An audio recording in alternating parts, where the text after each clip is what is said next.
Stories in today's video. 1. Update. What does it mean when someone changes what they've always called you? 25M and 25M. 2. My 24F dad, 56 meters, committed suicide about 2 weeks ago and I am having a hard time grieving and being in school. I don't want to drop out. Update. 3. Update. I 26F opened my husband's 32 meters Snapchat and it was a very explicit picture and caption from a girl. He's sitting not 20 feet from me and amp. I don't know how to handle this. TLDR. I talked to my roomie. Now we're boyfriends. I'm so happy. Original. Hey guys, it's been a while. Though my post didn't get much attention, I wanted to give an update to the people who've helped. Smiley face. I talked to my friend about it. I explained all the things I've thought about, and my sexuality, and my feelings for him. I was shaking and sweating and close to tears, but he got it. He hugged me, and ordered us a pizza. We were in complete awkward silence while waiting for it. He put on my favorite movie, Eternal Sunshine by the way, and we just ate on the couch. Halfway through it, he held my hand and did a cheesy, silly speech about how he thought that I was ace because I never got on with anyone, and he didn't either because he wanted me, but never made a move to an LT, smiley face. I cried again, and then he cried, and after we calmed down, we just cuddled. My hands were oily and I stained his shirt, but that's something to remember the day I guess. It's been a while now, and we're officially boyfriends. We went on a date at a bakery and he finally asked, though we've been living as a couple anyways after so many years together. It's weird to do these things with a man, and especially my best friend, but we're taking it slow, making things continue as they've always been. He's so sweet and I'm so happy to be with him. I love him so much.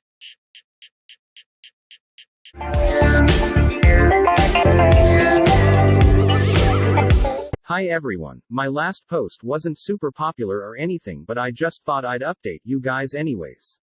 About a month ago, I went back to school a week after my dad died, and obviously the last few weeks have been super hard. It took me a while but I ended up getting back on my feet. Ultimately school has become one of my biggest outlets as far as keeping myself busy goes. I ended up PSSING all my CLSSES with all A's and B's and I'm on track to graduate this fall.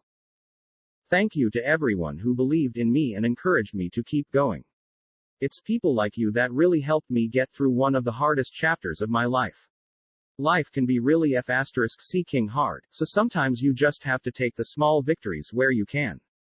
My previous post, #TL, Doctor I didn't drop out and I PSSED all my CLSSES *, edit wow never in a million years would I expect my post to be LW up this much. I don't really know what else to say other than thank you.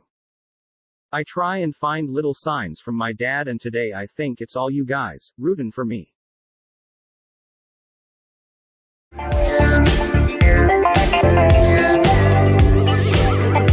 Link to original post. Again, I am overwhelmed by the support and love I've received from everyone. It feels great to be comforted and cheered on by you all. Thank you so much. So, husband cheated. He has been since, maybe 2 weeks before last Christmas, according to him. I was very calm when confronting him and took the advice many of you gave me by telling him that he needs to explain to me who Roxy is and why she is his best friend on Snapchat. His face gave him away immediately but he still tried to lie to me at first. He said that she works with his friend and they met when his friend invited her out to lunch with the two of them. At first, he claimed he only met her about 2 months ago. He said that they're best friends because he doesn't receive many Snapchats from others and she is extremely active on the app. He said she just sends randoms and is really into fitness, so she sends a lot of inspirational snaps on being healthy and living a better life. He said that every once in a while, he'll send her something back, like a picture of a cheeseburger or something just to tease her about her level of health consciousness. First, I asked why he didn't just tell me about her. He said he didn't even think about it because she's just an acquaintance, not even a friend. Then I asked if he'd ever received anything even remotely inappropriate from her. He answered with, not on purpose. I'm assuming he went with that because he knew I opened that Snapchat and he probably knew it was a bad one. I asked what not on purpose means. He got very defensive, started raising his voice and saying he doesn't need to explain what that means, that sometimes people accidentally send the wrong Snapchats to the wrong people. Then he had the nerve to say something along the lines of, "I feel like I'm on trial here. People warned me that you'd get crazy when you're pregnant, but I never thought it'd be this bad." Now, as some of you mentioned in my last post, it seems amazing that I'm able to keep such a level head. That is because I was raised by a mother who always told me that you never accomplish anything with anger. That you can be emotional, upset, etc. without ever raising your voice. Messages received quietly and concisely are just as loud and clear as messages received through yelling and screaming. That is how I have lived my life for 26 years, with the exception of just a few BL*W ups. I am human. This moment was an exception. I didn't exactly yell and scream, but I became furious. For him to try to blame this on me being pregnant? How unoriginal and offensive. Long story short, he said he'd never seen me this crazy and I told him that I'd never seen a picture of another girl's P*SSY on my husband's Snapchat before. He came back with that I shouldn't have looked at his Snapchat.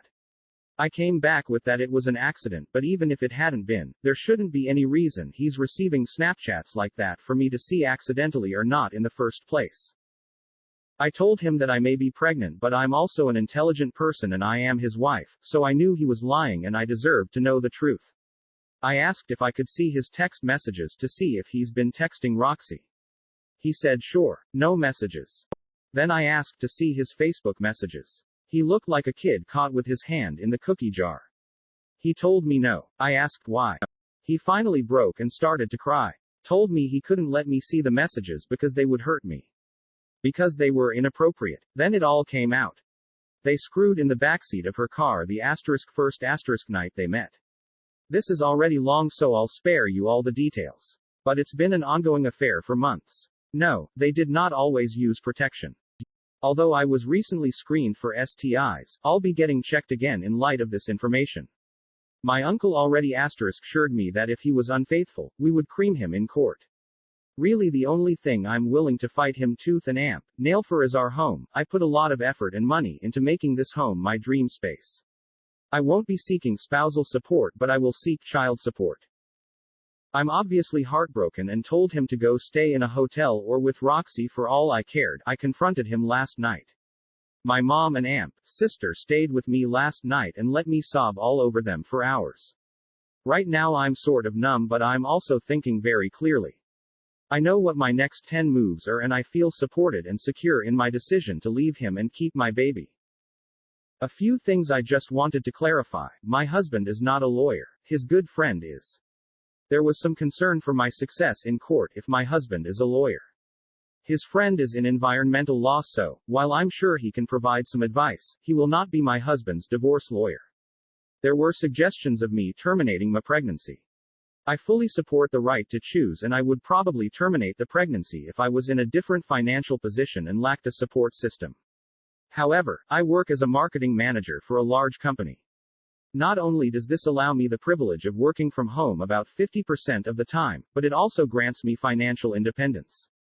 I do not rely on my husband for money, and I really never have. He works in tech, so, while he makes a good salary, I will have no need for spousal support. I have a phenomenal support system. This baby will be loved so dearly by so many. Yes, I will have to deal with my husband for the rest of my life if I have this child, and it will make future relationships for me more difficult, but it is worth it. I've wanted this baby since day one and I am her mother, which means that I am strong enough to raise her alone because I have to be strong enough. Here's to hoping for a speedy divorce. I'm ready to be done with this marriage. Which is crazy because just a few days ago I thought my life was as close to perfect as you could get. TLDR***** husband admitted to an affair. I will be proceeding with a divorce and will keep our baby. I'm numb but calm and feeling good about my decisions and how I handled the situation. I know there is a long road ahead of me and this will all probably really hit me soon. When it does, I'll mourn and grieve the end of what I had thought was a happy union. Right now I'm in self-preservation mode and much more focused on how to come out of this in the best position possible. Thank you so much for all the advice and support, Reddit. Edit. Formatting. Update. I know it has been only a short time since I posted this update, but I need to tell you all how amazing all of you are. Wow, this much support is just, wow. I wish I could reply to all of your comments and messages, but because of the volume, I'm just going to say thank you from the bottom of my heart to each and every one of you who read my posts, who commented, thought of me, wished my baby and me the best, messaged me, and anything else. I am currently at my parents' condo, sitting outside at their pool, sunbathing my little baby bump and reading each and every one of your amazing and empowering comments. I just want you all to have that image, that you have made me happy and content in a time when I am short on both. This is proof that love does exist, even if it doesn't within my, now over, relationship. And that is a powerful thing. Love to you all. Me again. I was going to post more details on what happened during the confrontation with my husband, etc., but then I decided against it. I should keep some details private. It's likely my husband has seen this post. I will leave you with this. My dad and I were up late talking last night and, as usual, he had the perfect thing to say to me. He told me that weak people are afraid of strong people. He told me to keep on terrifying the weak ones. That way, the only people who won't fear you are the bravest, strongest of people, and those are the people who are worthy of you. Then he said my husband is a spineless turd who couldn't kick it with the strongest woman in the world. Just thought I'd leave you with that and encourage everyone to be terrifying by being strong and not standing for nonsense. This is the last I will post on the matter. I have a lot ahead of me with everything and will probably go quiet on Reddit for a while. Time to get ready for court and to be terrifying. Smiley face. Thank you again. Love to all of you and best wishes.